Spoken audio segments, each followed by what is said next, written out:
Let me tell you something important. We are here today to talk about war. Not the kind you see on the news. Not the kind fought with bombs and bullets. I'm talking about the war that rages in the silence of your own mind. The most important war you will ever face. You think your problems are external. You blame the economy, your boss, your past, your circumstances. That's a lie. The enemy is not the world. The enemy is the weakness within you. That silent, nagging voice that tells you to quit. That's what we are here to confront. That's what we are here to destroy. Stop settling. Look at your life right now. Really look. Are you tired of negotiating with your potential? Are you truly happy with the distance between who you are right now and who you know deep down you could be? The distance between the life you live and the life you deserve? Look around this room. Look at your reality. Is this your peak? Is this the absolute best you can deliver? Or are you running on half power? Are you holding back? Make excuses for average. We accept mediocrity like it's a badge of honor. But I'm asking you to be honest with yourself right now. In the gut, is your current effort a betrayal of your future self? The answer for most of you is yes. It's time to close that gap. What is weakness? It's not a lack of ability. You are capable. You have the tools. Weakness is a failure to command yourself. It is the negotiation you have with your own alarm clock at 5 a.m. You know what you must do, but you bargain with your discipline. Think about it. You let a small metal box dictate your potential for the day. It's the silent retreat you make when the work gets uncomfortable, when the resistance kicks in. You start strong, then you fade. That fade is the weakness taking over. It's the decision to hit the snooze button on your dreams. It's the choice to take the easy path, the low road. Weakness is the silent, internal decision to betray your future greatness for 5 minutes of temporary comfort. This has to stop. I am not here to coddle you. I am here to challenge you, to wake you up. Listen to me. You are not a victim of circumstance. You are the commander of your life. You are the architect of your destiny. You are the only person responsible for your results. The moment you take radical ownership, the moment you stop making excuses, that is the moment your power begins. Today, we don't just talk about change. We talk about elimination. We issue the kill order. We are here to kill the first weakness we kill. This is your mandate. It lives in the dialogue you have with yourself when no one else is listening. This weakness is the toxic seed planted by fear. Let me give you a metaphor you must remember. Words are seeds. What you plant is what you harvest. Every negative thought is a seed. You actively plant. I am not smart enough. Seed planted. I'll definitely fail this time. Seed planted. Everyone else is luckier than me. Seed planted. You are actively watering the garden of your own failure. You are choosing the toxic narrative over the powerful truth. Think of the student who dreams of a top university but never applies for the scholarship because the voice screams, "You are not qualified." They quit before they start. The architect who has the revolutionary idea but never sketches the plan because the voice whispers it's too risky. They bury their genius. That voice is a liar. It is a recording of every insecurity you have ever heard. Your capacity for success is limitless, but your capacity for self-sabotage is just as powerful. Stop feeding the lie. Stop giving energy to the weakness that tells you to shrink. You must understand that if you believe the lie, you will make it true. Your thoughts are commands, and if your command is failure, the universe will simply follow your instructions. Why does that toxic seed even exist? Because the voice of doubt, your inner critic, is not trying to hurt you. It is trying to keep you safe. It sees success, change, and risk as a threat to your current known existence. It wants to build a small, padded room around you, the comfort cage. It tells you to stay put, to stick with the familiar, to settle for the mediocre paycheck, the predictable life, the relationship that doesn't challenge you.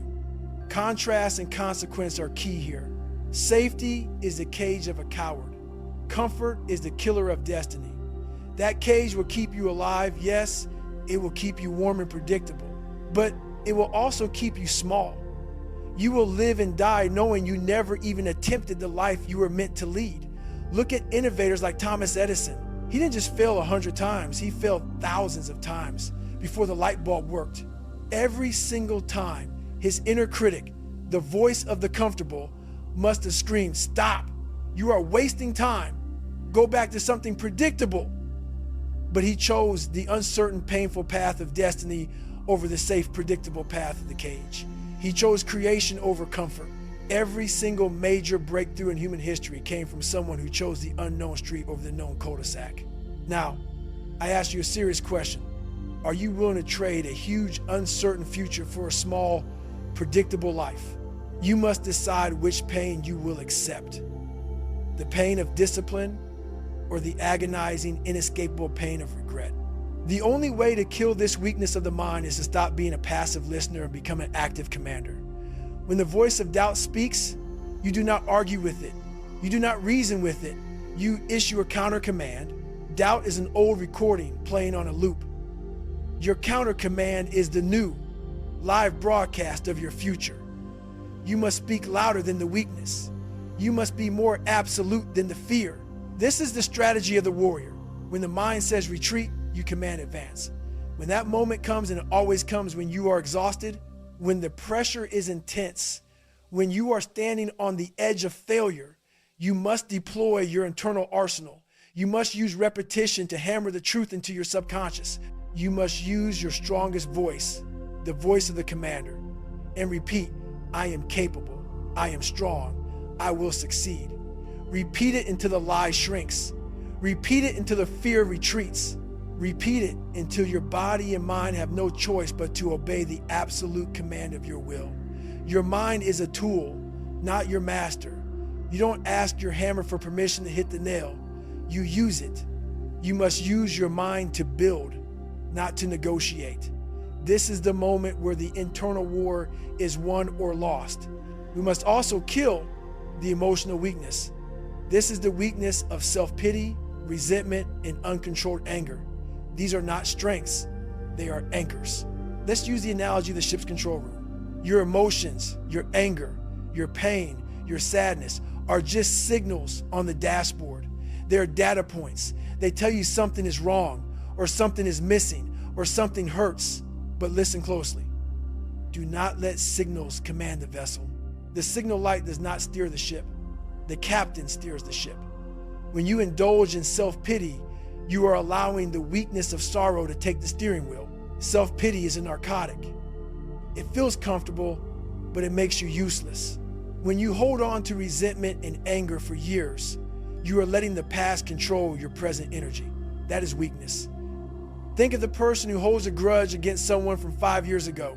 They spend 5 years pouring their precious, finite energy into maintaining that bitterness. That is wasted power. Strength is acknowledging the pain signal, processing the data, and steering the ship toward productive action. You are the captain. You decide the destination. You decide how much energy you will dedicate to the past. Kill the emotional drift. Take the wheel and set the course. Because only the commander decides where the ship goes. We have commanded the mind. Now we must command the body, the hands, the action. This is where most people fail. They win the mental war, but they lose the war of the hands. The enemy here is procrastination, wrapped in the soft blanket of comfort. Comfort is not a reward. It is a slow poison. Analogy. The comfort zone is a beautiful upholstered coffin. It looks inviting. It's warm, it's soft, but it limits your movement, and eventually it becomes a place where your ambition dies. Think about the entrepreneur who spent 3 years planning the perfect product launch but never built the product. The college graduate who is waiting for the perfect job offer to land in their lap instead of taking an imperfect, high-growth role now. The weakness of action is the cost of delay. Every hour you delay, that task doesn't just sit still, it grows heavier. It becomes a weight around your neck. And what is the consequence? contrast. The pain of discipline is temporary. It lasts an hour, a day, a week. The pain of regret is agonizing and inescapable. It lasts a lifetime. You wake up 10 years from now, looking back at the person you could have been, and you realize you traded a massive future for a few extra hours of cheap, temporary comfort. You must define comfort not as rest, but as paralysis. Let me tell you something you need to hear. Motivation is garbage. It's worthless. It's unreliable. Motivation is fleeting. It's a feeling, and feelings change. You wake up feeling energized one day, you wake up feeling tired the next. If you rely on feeling motivated to start the work, you will fail 90% of the time. You will always find a reason to wait. The weakness of action is rooted in the belief that you must feel like doing something before you do it. This is a fatal flaw in your command structure, authority tone. You don't need motivation. You need system. You need routine. You need rituals. The great ones don't wait for inspiration. They stick to the schedule. Think about the world-class athlete. They don't feel like waking up at 4 a.m. to train in the rain. They do it because the system commands it. The scientist doesn't feel like running the experiment for the 500th time. They do it because the system demands data. System overrides mood. System removes the necessity of negotiation. The moment you automate the hard work, you kill the weakness of procrastination. Your commitment must be to the system, not to the passing cloud of feeling. Discipline is the only currency that matters. The key to killing the weakness of action is movement, not contemplation. The moment you start thinking about how hard a task is, you've already lost. The mind will generate 1,000 reasons why you should delay, why you should check your phone first, why you should eat a snack. That is the weakness, the negotiating tactic. Your goal is to bypass the negotiation entirely. I am introducing the principle of the first 5 seconds. The moment you know what you must do, you have 5 seconds to initiate action before the weakness kicks in and talks you out of it. 5 seconds to stand up, 5 seconds to open the spreadsheet, 5 seconds to hit the gym floor. You must attack the dragon immediately. Short, punchy sentences must guide your action. Stop thinking, start moving. The muscle of discipline only grows with resistance. You cannot wait for the perfect moment or the perfect mood. The act of doing creates the feeling of motivation, not the other way around. Look at the people who get things done. They are perpetual starters. They don't have magical powers. They simply refuse the offer to debate. They bypass the weakness of hesitation. Hesitation is where the weakness is born. Movement is where the strength takes over. Use sheer brute force of will to override the delay loop. Finally, within the weakness of action is the weakness of perfectionism. Perfectionism is just procrastination wearing a nice suit. It uses the fear of being imperfect as a shield to prevent you from finishing. You spend weeks polishing the first chapter of a book, never writing the rest. You spend days tweaking the layout of the website, never hitting the launch button. Good enough now is better than perfect. Never. Your goal is to get the win. Your goal is to ship. Your goal is to build momentum. Momentum is the most powerful force in the universe, and it only starts moving when you release something, anything, into the world. Think of it like building a machine. You don't start with the final polished product. You build a prototype. It's ugly. It creaks. It barely works, but it moves. That prototype is the initial win. Then you improve it. Perfection is the final polish, not the starting line. If you are waiting for the perfect moment, the perfect skill level, or the perfect product, you are simply giving the weakness more time to anchor you down. Release the imperfect, get the win, build the momentum, then go back and refine. We have commanded the mind, we have commanded the action. Now we must command the environment. This is the weakness of association. We are talking about the external forces that quietly, slowly pull you down to average. Analogy: you cannot fly with eagles if you surround yourself with chickens. Gravity is a law of physics. The expectations of your environment are a law of life. If you spend time with people who gossip, you will become a gossip. If you spend time with people who complain, you will become a complainer. If you spend time with people who settle for average, your brain will redefine average as acceptable. The weakness of association is subtle, but fatal. Rhetorical question. Who is draining your fuel tank? Who is cheering for your ceiling? Who looks at your ambition and tells you, slow down, you're doing too much? They are not your friends. They are your anchors. They are not encouraging your failure, but they're absolutely discouraging your greatness. You must be ruthless in protecting your most valuable resource, your focus and your energy.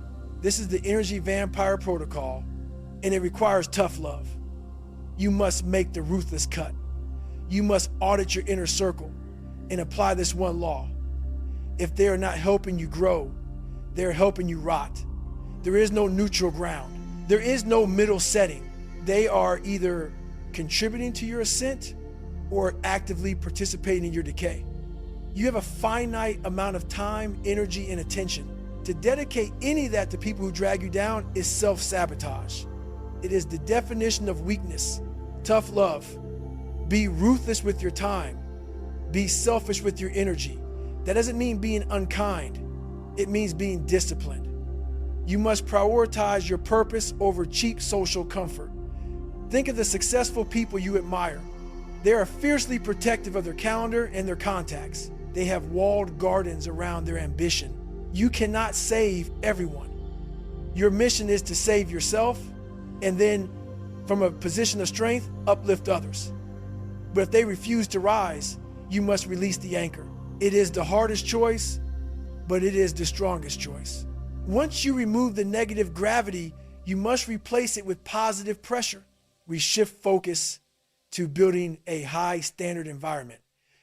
You do not rise to the level of your goals. You fall to the level of your systems, and you fall to the level of your standards. You get what you tolerate. If you tolerate late payments, you will be constantly chasing money. If you tolerate sloppiness in your work, you will always deliver substandard quality. Raise the floor. Demand more from your friends, your family, and yourself. Your standard is your magnet. It pulls up everyone around you. When you walk into a room, your energy, your focus, and your preparation should elevate the entire atmosphere. If people around you sense that you are operating at a 9 out of 10, they will feel compelled to reach for a 7. But if you constantly operate at a 4, they will sink to a 3. Your strength is the gravitational force that builds an empire. Make excellence the non-negotiable floor of your operation. The ultimate challenge in killing the weakness of association is this. Stop looking for the perfect mentor. Stop waiting for someone to save you. Be the standard. If your weakness has been relying on others, your strength must be becoming the magnetic center of excellence yourself. Someone, somewhere, is waiting for you to raise the bar. Someone is waiting for your example of discipline, consistency, and refusal to quit. Your journey to becoming the commander means you are no longer the apprentice. You are the leader. Start setting the example today. Be the hardest worker in the room. Be the most prepared person in the meeting. Be the one who says, no, we can do better. When you become the standard, the right people, the eagles will find you. You will attract them through the energy of your execution. You kill the weakness of association by becoming so strong that only strength can stand to be near you. Listen to me. We are at the final reckoning. You have heard the mandate. You know the enemy. We issued the kill order. And today, we confirm the kills. The internal enemy is dead. We killed the 3 pillars of weakness that held you back. First, we killed the weakness of the mind. We eliminated the lies of self-doubt. We shattered the comfort cage. We declared that we are the commander, and our words are absolute commands. Second, we killed the weakness of action.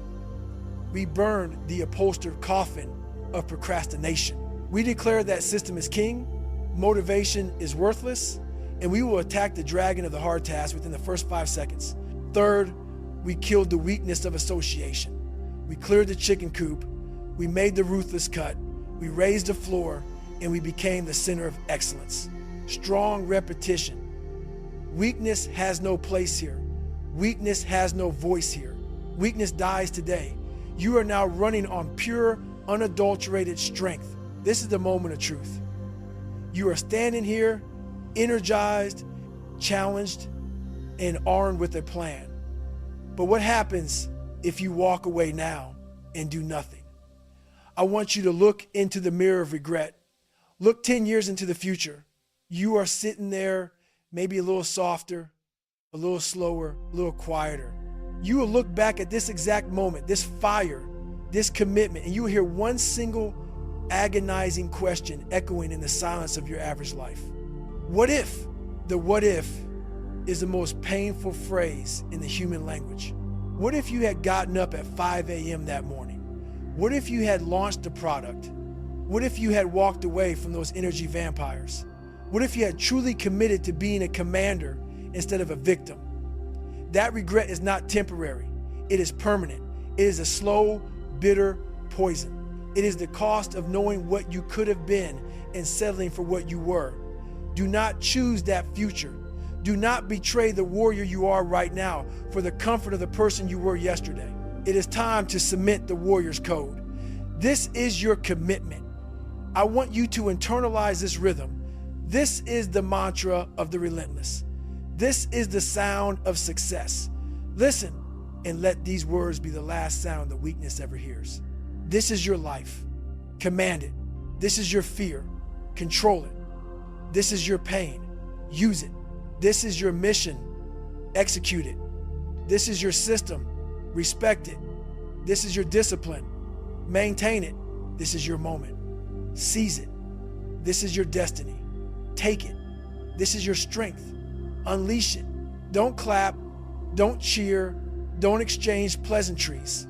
You have heard the plan. The only way to honor this moment is through immediate action. Don't wait until Monday. Don't wait until tomorrow. Don't wait until you leave the parking lot. The weakness will try to negotiate with you immediately. It will say, one last comfortable moment. Silence it. Kill it. Your mission starts now. Find the hardest thing you know you need to do, the thing you have been running from, and start it right now. Go. Kill the weakness.